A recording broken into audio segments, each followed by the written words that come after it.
Hello bachcho, let's read the question. Assign A, B, C, D from given type of reaction.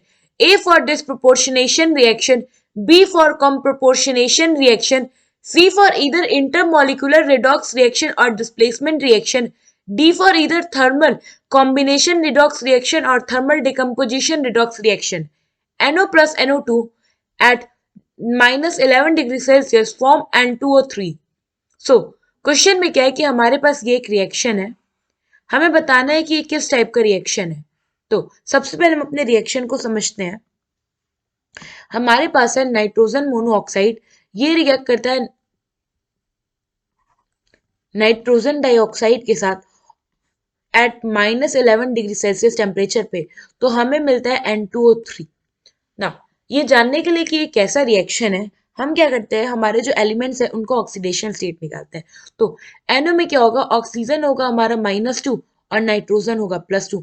NO2 में each oxygen होगा -2, तो nitrogen हो जाएगा हमारा +4। N2O3 में ईच ऑक्सीजन होगा -2, तो जब हम ईच नाइट्रोजन का ऑक्सीडेशन स्टेट अगर देखें तो ये हो जाएगा हमारा +3।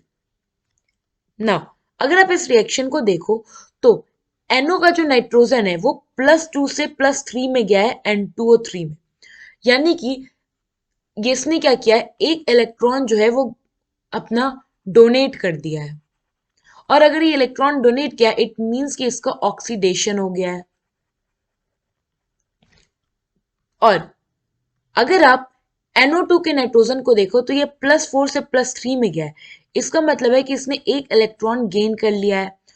कोई भी एलिमेंट इलेक्ट्रॉन गेन करता है तो उसका मतलब होता है कि उसका रिडक्शन हो रहा है। नाउ अगर आप देखो तो इस हमारे केमिकल रिएक्शन में जो सेम एलिमेंट है, इसी का ऑक्सीडेशन भी हो रहा है, यानी कि यही ऑक्सीडाइज भी हो रहा है और यही रिड्यूस भी हो रहा है। तो कोई भी ऐसा केमिकल रिएक्शन जिसमें सेम एलिमेंट ऑक्सीडाइज हो और रिड्यूस भी हो, ऐसे रिएक्शन का दो प्रोबेबिलिटी है, या तो वो डिस्प्रोपोर्शनेशन होगा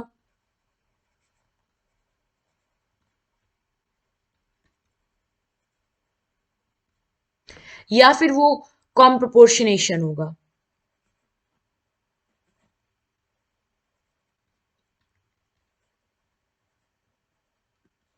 अब इन दोनों में हम कैसे डिफरेंशिएट करें, तो होता क्या है कि अगर हमारा रिएक्टेंट साइड में, अगर हमारा रिएक्टेंट साइड में सेम एलिमेंट का डिफरेंट ऑक्सीडेशन स्टेट हो, सेम एलिमेंट का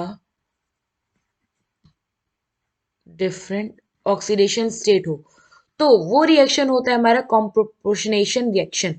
और अगर प्रोडक्ट साइड में हो तो वो हो जाएगा हमारा डिस्प्रोपोर्शनेशन रिएक्शन।